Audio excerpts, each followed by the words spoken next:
So you're the chief executive and founder of Rhodes Smith Consulting, Yep. right? Yep. That's it. So tell me more. So tell me more about like what you do as a consultant and how that plays into your day to day. Yeah. So actually, so Rhodes Smith is a personal and professional development firm. So what I Oh, do cool. is I coach individuals.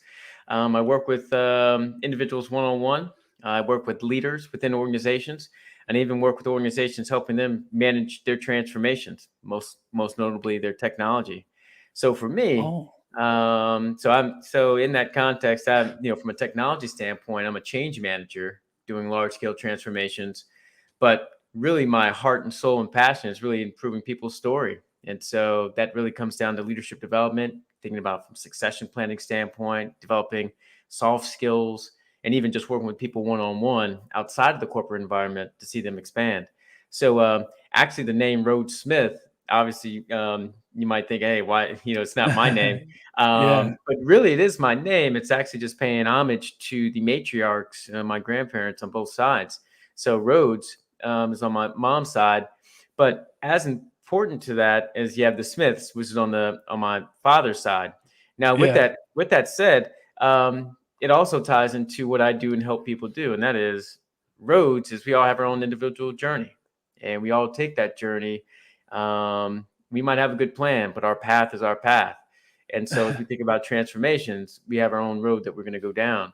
Along with that, no different than a blacksmith requires yeah. heat and fire to build, forge metal and shape it. So too must um, we when we go through transformations. We are now cold, Yeah. and now we need to warm up, and we're going to get heat, and we got to transform into something else, something brand new.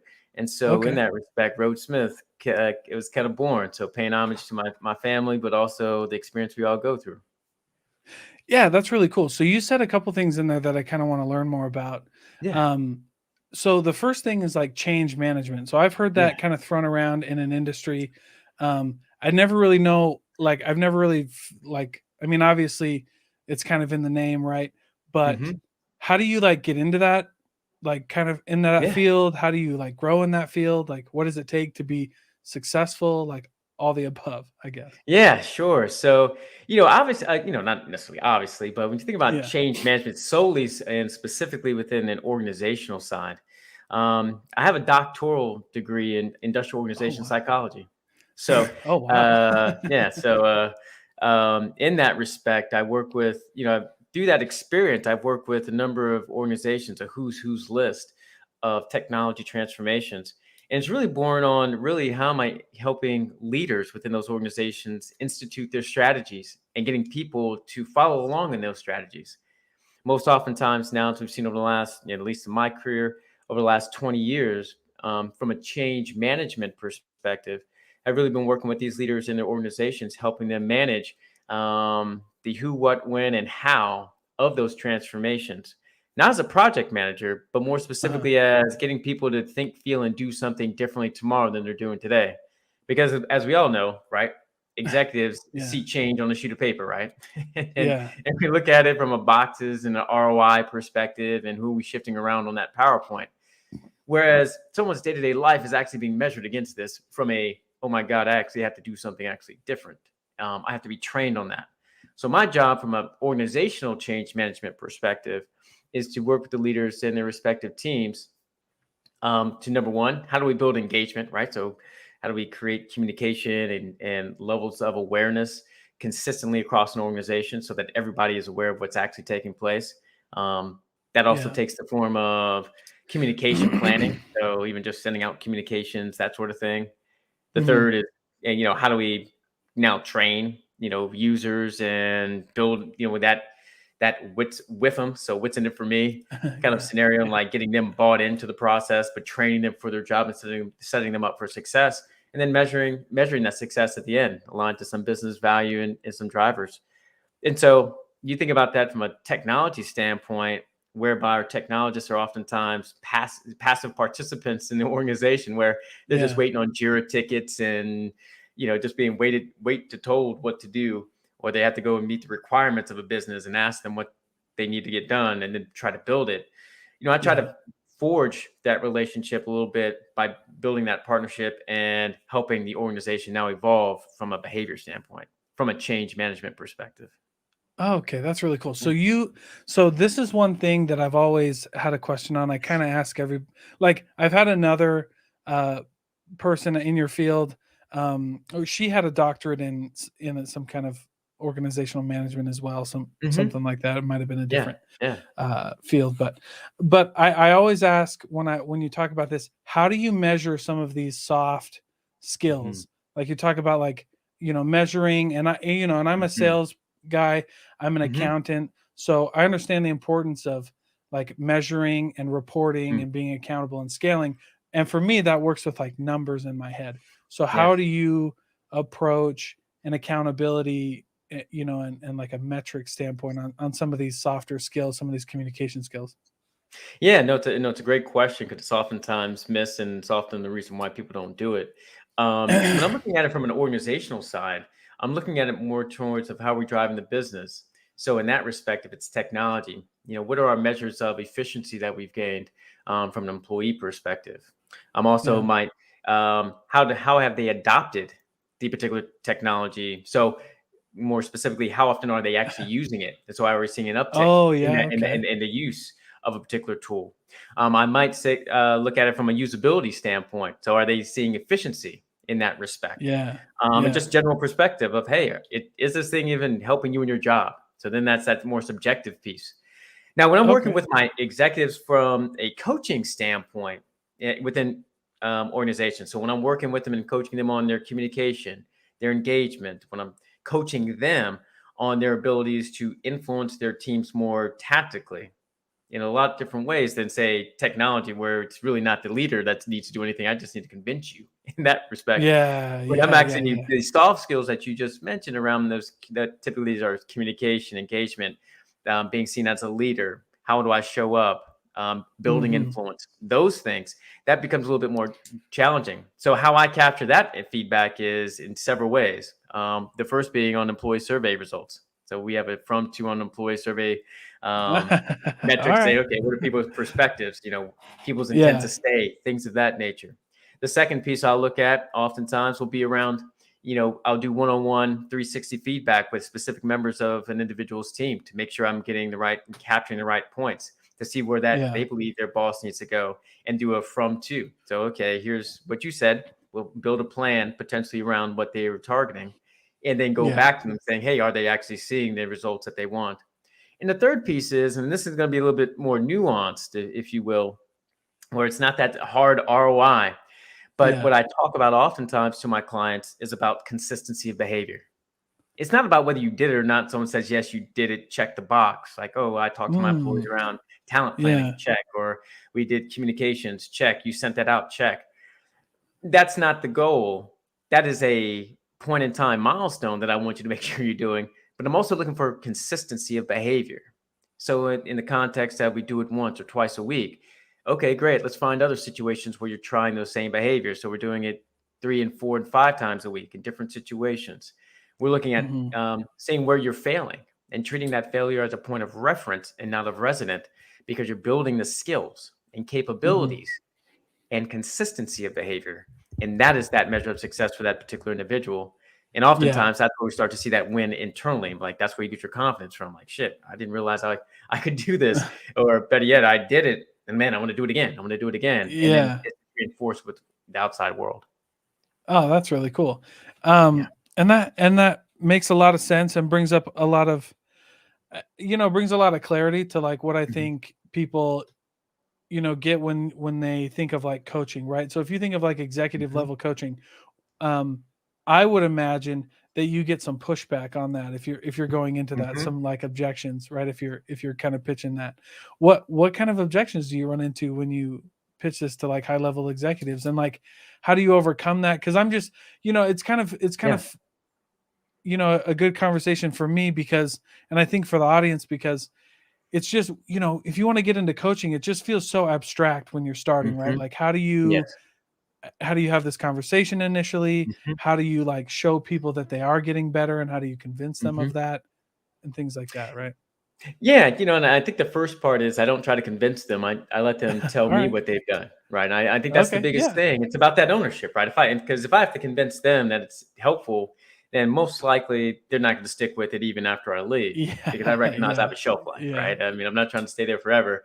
I'm trying to give them the right Right. foundation. But when I'm actually working with the leaders and executives, and typically my audience are those individuals who are brand new leaders, mid-level leaders at some of the larger organizations, and I'm influencing their behaviors.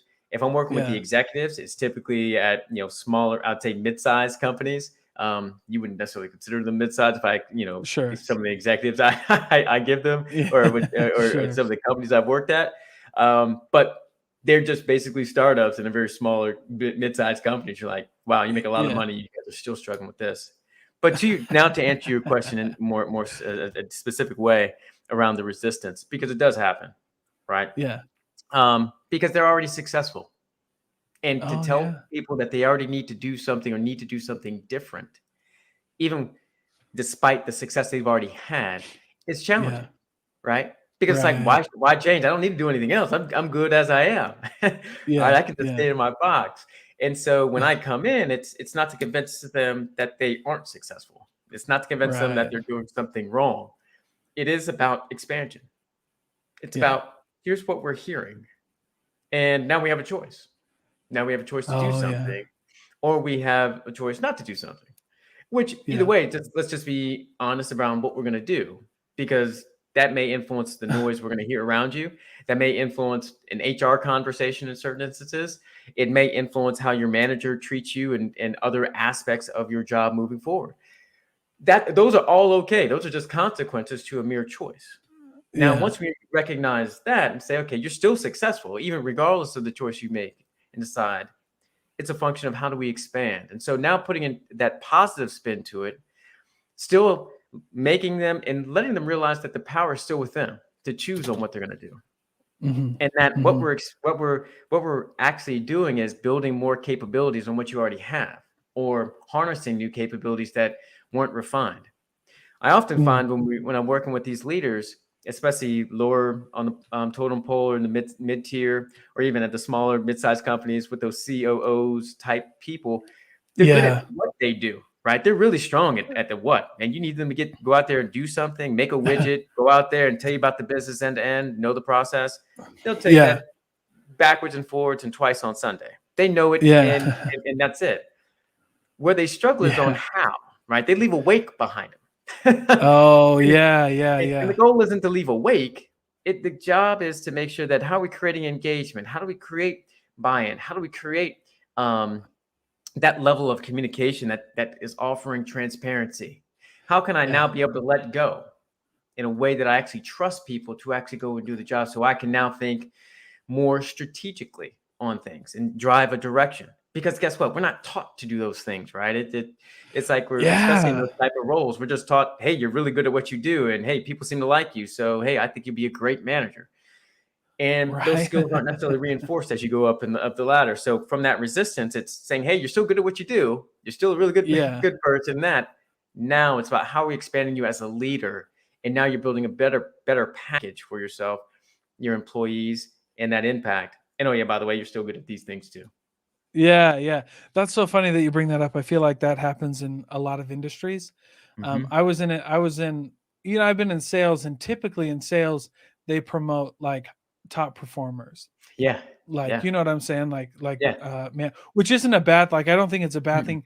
I just think that, well, kind of back to your point of like, you're really good at this and you're really, and Mhm. in my experience, so it doesn't all like being a top performer doesn't always mean you're going to be a really good manager, Yeah, right? yeah. You're absolutely right. And I put it to even just tied to sports, right? Name Yeah. one coach who's in the Hall of Fame that was also a Hall of Fame player, right? Yeah, I Th- don't know of any actually. Yeah, very few, right? And I don't know if you're Yeah, into okay. sports or otherwise, but it's just an Yeah, easy thing to pull out. Like, who was just outstanding in what they did as a and player, then but also yeah. can translate that into a coach. And again, just very few, because it just takes a different makeup. It takes a different level of engagement. It takes a different level of Yeah. ability to connect on a different level. And having worked with sales individuals historically in previous roles, I recognize, what's rewarded is, hey, how many you got? 10 sales this week. Okay, let's go get 20. Like, I'm chasing Yeah. the carrot, and that's where you get the Yeah. bonus and all the other good things. But to your very statement, I've seen some of the Yeah. worst Yeah. leaders on that side of the house, because if you take away that carrot, it's like, they can be very difficult individuals to work with. It's also very isolated, very siloed. It's like, hey, it's constant competition. That doesn't mean Yeah. it's not bad. It doesn't mean it's that that's a bad thing. It doesn't mean it's otherwise, but it does Right. mean, how are you as a leader? And I also see it in the media and entertainment side as well, as I've worked there quite a Okay. bit. As you might Oh, imagine, that's it's really cool. very, very neat to see some of the organizations between. I've worked at Netflix, Warner Brothers, um, uh, Oh, Sony, wow. and Shondaland, to name a few. Yeah. And I've worked, and you see it there, and it's some really, really nice people, talented at what they do. But when you Yeah. start getting up in the higher ranks and you start to see, okay, what does it mean to really be a leader? Now you start to see, like, okay, the things that made them successful aren't necessarily makes them really good, strong leaders or business Right. individuals as well. So Right. that's where you start to see the refinement, and where again, going back to your earlier statement, where do I see resistance? It's like, hey, you're already successful. You're already working at these great companies. You're already great at what Yeah. you do. Just expand on that and just trust and be a little bit vulnerable. And when you can touch on that vulnerability and people are willing to do that and take those steps, man, you can have some really good magic So from being strong leaders. yeah, so vulnerability is obviously a key to a strong Hmm. leader. How do you build up the trust it would take to help somebody be vulnerable, especially in a position like that? I feel Yeah. like that takes a great salesperson. You know Yes. what I'm saying? But like that would be hard, like running with all the, Yes. and I mean, I'm not saying that everybody in this position has an ego, but I'm saying, if you're like a COO of Netflix, I don't blame you if you do. That's all I'm Yeah. saying, right? Yeah.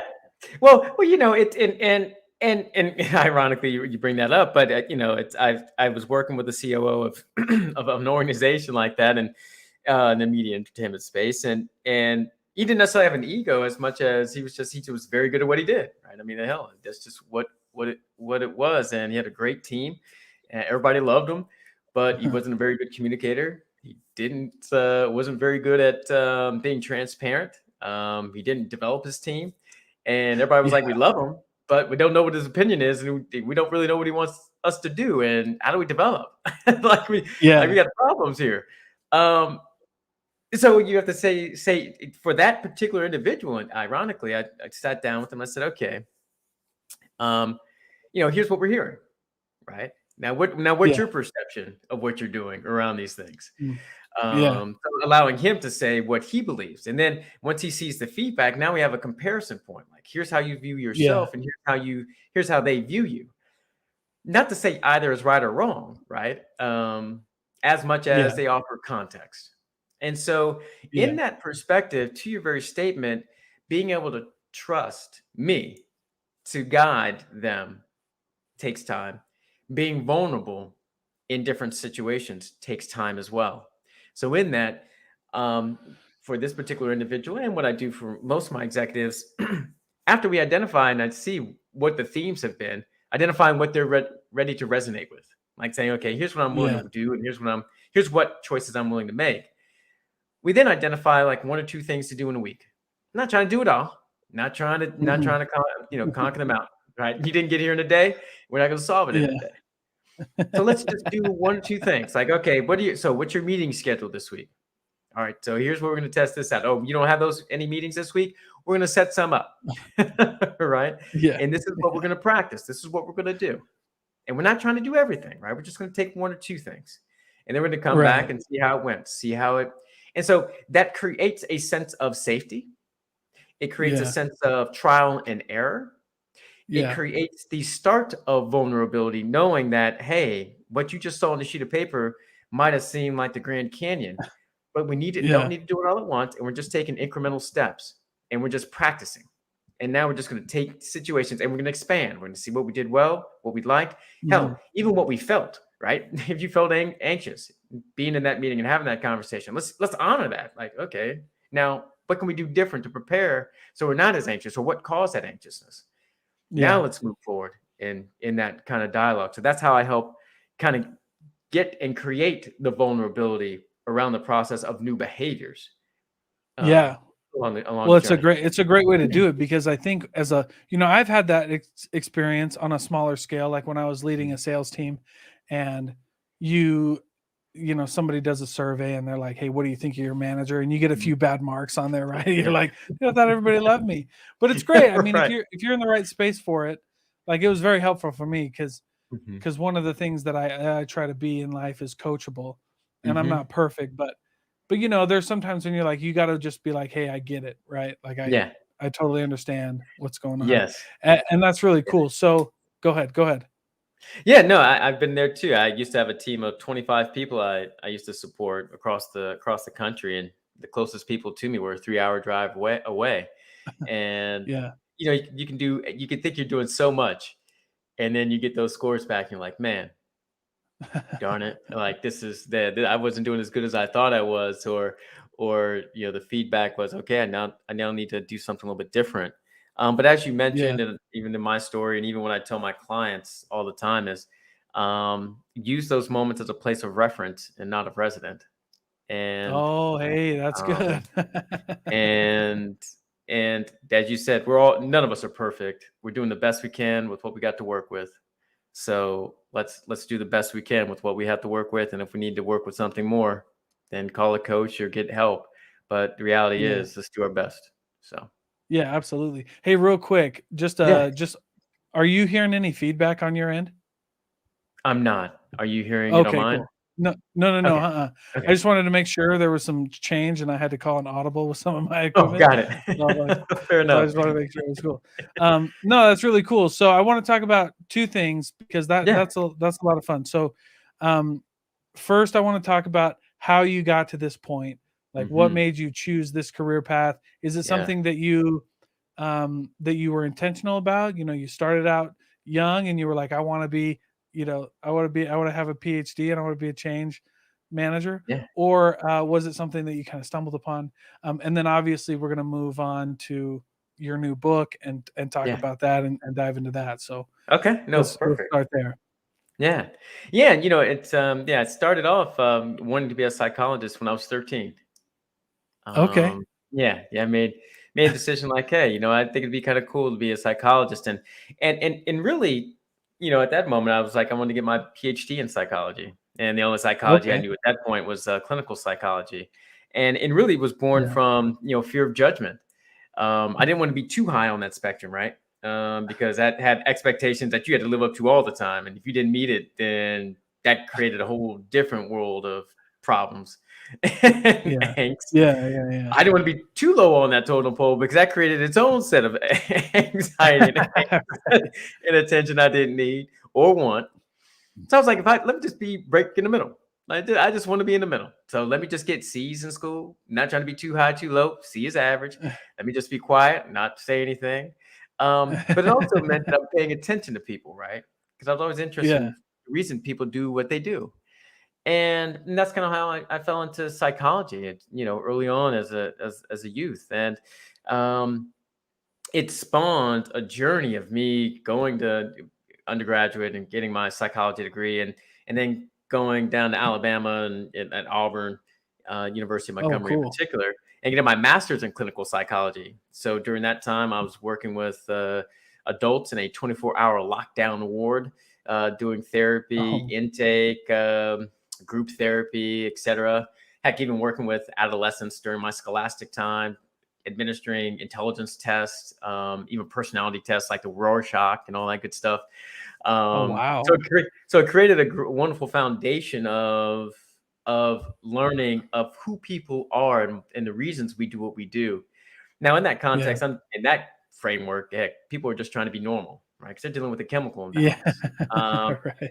And it was just one day I was like, you know what, it just wore on me because it's, as a psychologist, you just keep everything in. And it's kind of like John Coffey in The Green Mile. Like, I don't know if you ever recall the movie, but he takes in everything that, that all the pain of everyone Yeah. else, and he just Yeah. has to regurgitate it. And he's like, he's just dog tired.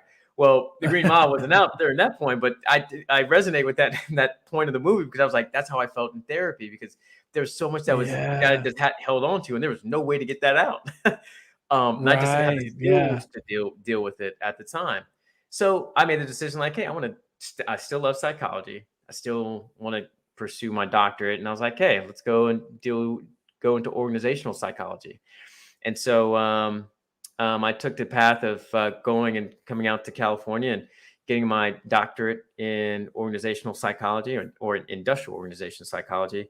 And that started me on my path of both change management from a technological perspective, and as well as keeping with my coaching and leadership development and working with people one-on-one to help them navigate through different scenarios, all leveraging the foundation that I learned from my clinical background, getting my master's. And so Wow. from that IO degree, I treated every job that I had as a 2-year internship. So I rotated jobs quite a bit. So the first year, I said, hey, I'm going to learn this job. The start of that second year, for those first 6 months, I would say I would refine and get really good at it. And in that last 6 months, transition out. And Yeah. and because of that, I was afforded an opportunity to go to a lot of different places. Sometimes I didn't even last a year, 2 years in some places. I just lasted a year because I was like, hey, I learned what I was supposed to learn here, and I'm done. Yeah. But it afforded me to really see the entirety of how people change and what they change around, and the different components, Mm. both from a communication engagement, from a leadership development, and the skills that people are looking for, from resume writing to succession planning, to how do you look at top talent, to what are people really struggling with. Yeah. And one day, during the time I was at one of my last full-time roles, I was, they were going through a huge organizational change, and what they would do is send out a meeting invite 15 minutes before you arrived, before the Yeah. meeting, and that's how you knew something was happening. And so got a notice one day, and got a 15 minutes, and I was talking to my manager, and she was running through, hey, we're going through some organizational changes, as you know, and some people are impacted. I said, Yeah. yeah, I know. And she goes, well, you're not going to be one of them. You're going to be getting a new job. And I said, oh, okay, what's the job? And it was a job I had never had before. It was a learning manager at the time. And it's like, I had never Yeah. been a learning manager. I had never done the job before. I didn't even know the line of business. And I said, Yeah. okay, well, when does the job start? She goes, well, it starts on Monday. And mind you, they were having this conversation on Friday. But what that 15-minute conversation taught me was that I have to be able to do this job myself, and I can't trust Right.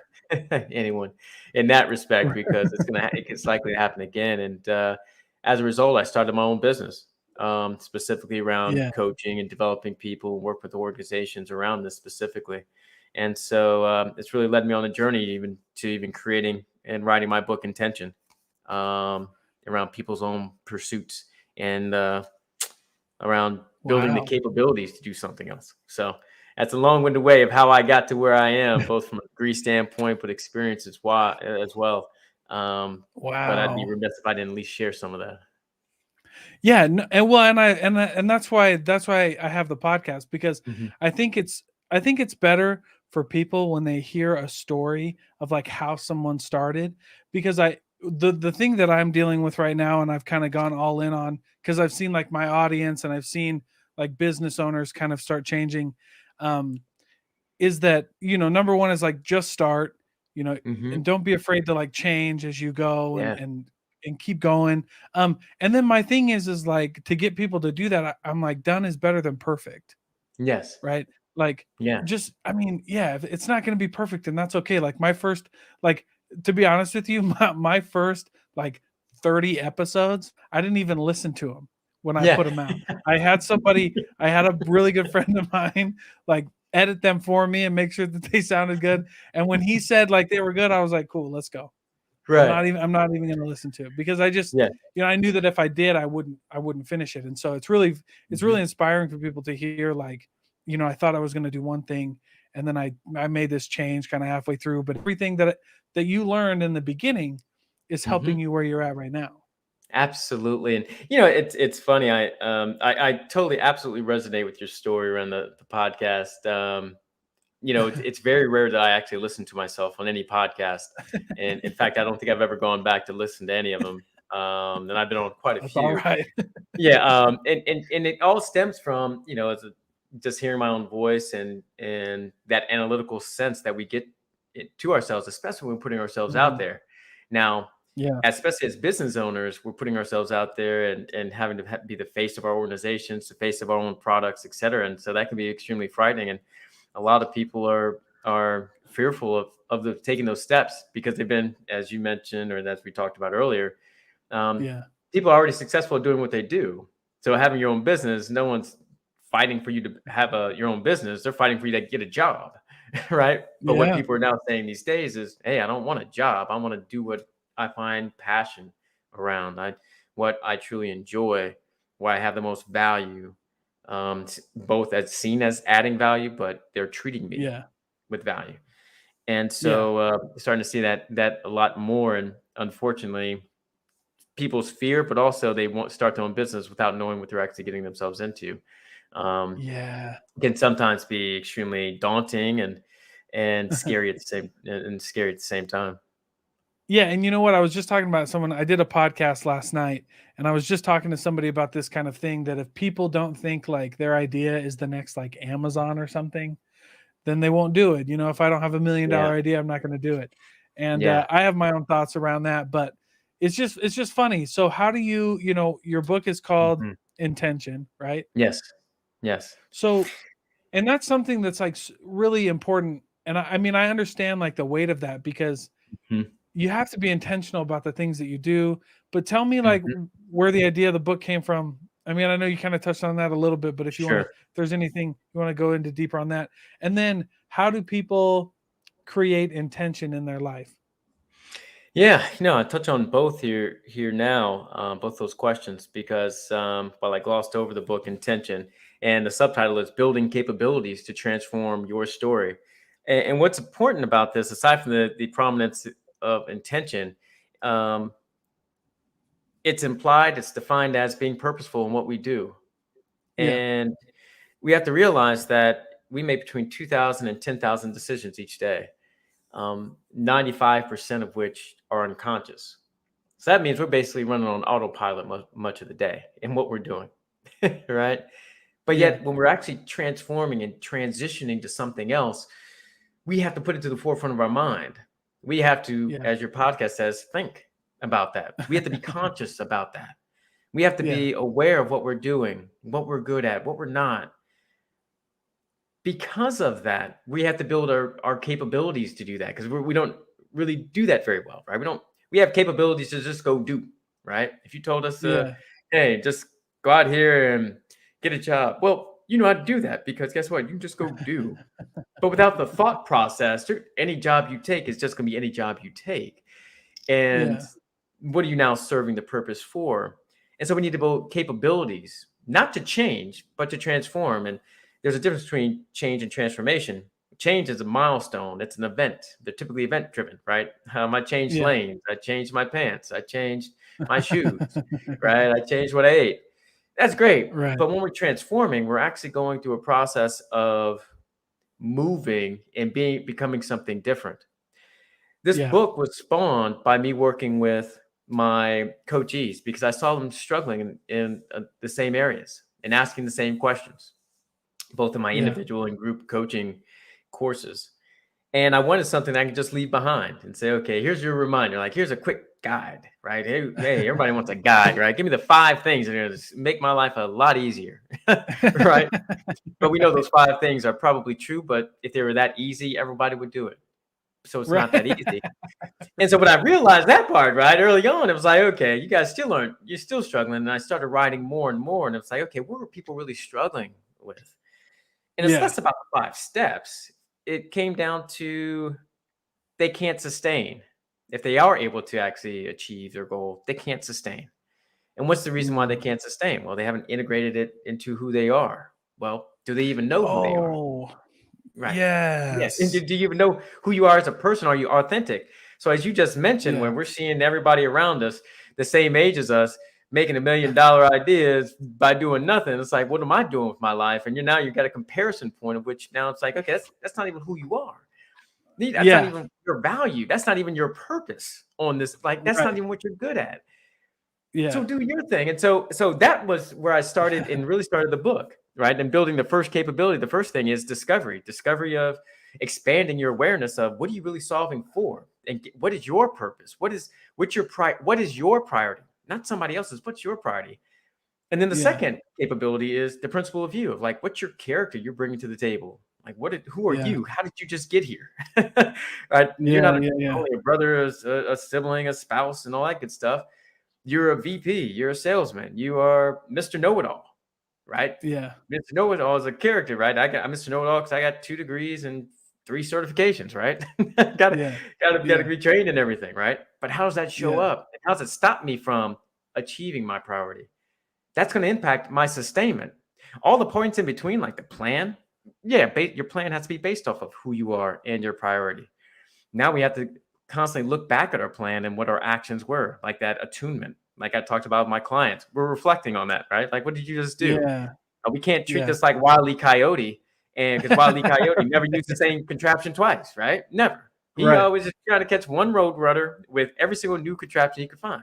He never learned. Right. We can't operate that way. That's just draining. And Right. so Right. I wrote this book with that in mind, to be a book to be experienced. It's quickly one can quickly read through it, but Yeah. that's not the goal. The goal is to experience it so we begin to integrate the capabilities and behaviors that are transferable to any situation, not just one, Right. Okay. Yeah. as we move forward. That's cool. Yeah. You know what you said in there is funny because I don't mean to, I was just writing today, and I'm writing a book for Okay. salespeople, and I wrote a quick little 10 laws of sales. And what's funny is, like, I wrote that in the 10 laws of sales. One of them was this idea of sustainability. Like, Mhm. anybody, like, I've seen it, right? Like, I've seen a guy and a girl come off the street and absolutely kill it their first 2 months in sales, right? Mhm. Because, like, they didn't know what they were, didn't know what they were doing. And that's a lesson for another time that I wrote about. But what was Right. funny is, like, I mentioned that. I was like, yeah, anybody can come do this and have a one-hit wonder, but Mhm. sales isn't about one-hit wonders, it's about sustainability. And so I was like, Mhm. how do you create sustainability? And it was exactly what you said. It was like habits. Like, you have to Mhm. create these habits in your daily life, and you have to, Mhm. like, yeah, and then you got to, like, know who you are, Right. and play to your strengths, Yep. and create this process that works for you. Um, Mhm. and then what you said too is, like, right on with what my podcast is. Right on my website, it says too many people try to be the next Jeff Bezos Mhm. or Warren Buffett, and, like, you don't even, yeah, you're not even, you know what I mean? Like, I would argue that most people don't want to live those lives. That would be my Yeah. first argument. You know Yeah. what I mean? Yeah. They don't. And in fact, I even talk about it in my book, like the principle I said, before we build a plan, I ask, what are you willing to do?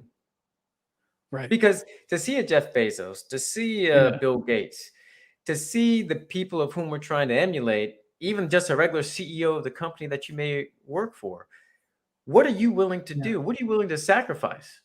Because guess Right. what? It is not always easy. It's not always, hey, that it's vacation time. And everyone Yeah. everyone sees Seriously. the end result of vacation time. They see the end Yeah. result of the big house.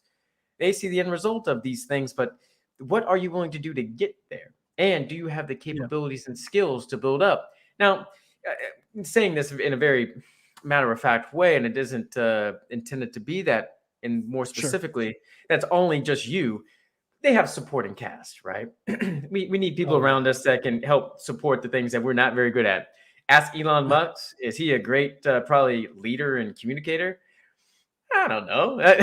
Seems to be really Yeah, smart. yeah, Got a yeah. lot I of great mean, yeah, he's ideas. probably got, yeah, he probably has a hierarchy, right? Like, and everybody in the middle is Absolutely. like, I'm a buffer. Yes.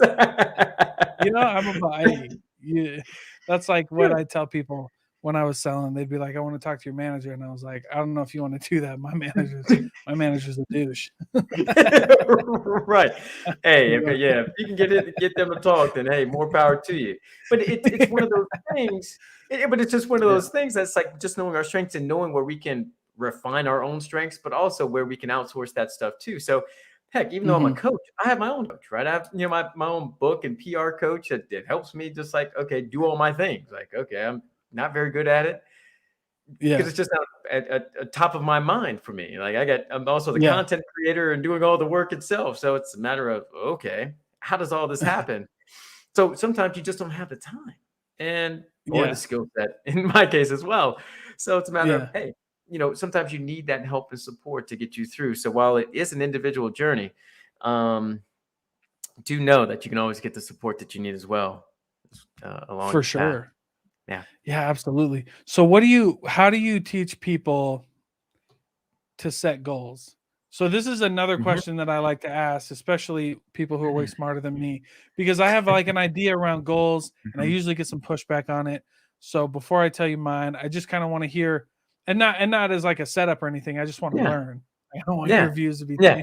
like you don't want your answer to be That tainted would by be a what I'm rich saying. dialogue. Heck, it's Yeah, very good. When yeah, when I ask my clients to set goals, and in particular, be it whether it organizations or individuals sure. of whom I'm working with one on one, I really am looking at the behaviors and the consistency of the Mhm. behavior. Okay. Where I'm treating each moment, I'm treating each milestone merely as a point of reference. So trying to get into that dress and lose 5 pounds. That's nothing more than a milestone. The behaviors are Yeah. how well you're eating and exercising, or Right. getting that VP title, right? Yeah. Is that's just a milestone. But what are the behaviors that you did to get there and built Yeah. up and one of being a strong subject matter expert or being a solid leader or having the relationships? What is it and what did it take to have strong relationships with your partner one on one? It's Right. just not like, "Hey, we did it today. We had a wonderful vacation." That is outstanding. Right?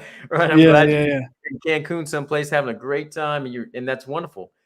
I'm really the test is gonna be when you have the argument, when you how well are you Yeah. communicating then and managing the emotion. So it's around the consistency of the behaviors that I really look for within my clients to say that is our demarcation. Those are our points in time and reference. So if we're failing, okay, what did we fail? What did we feel? What did we do? What choices did we make around that behavior that lent itself to that result? Now, what are you going to Yeah. do to change that? And then, secondly, how did you feel in that moment? Because I don't want to lose sight of that emotional side, right? Because Right. oftentimes Right. we get scared or what have you, and it's something triggers us. But it's okay. Let's manage that because that's extremely key.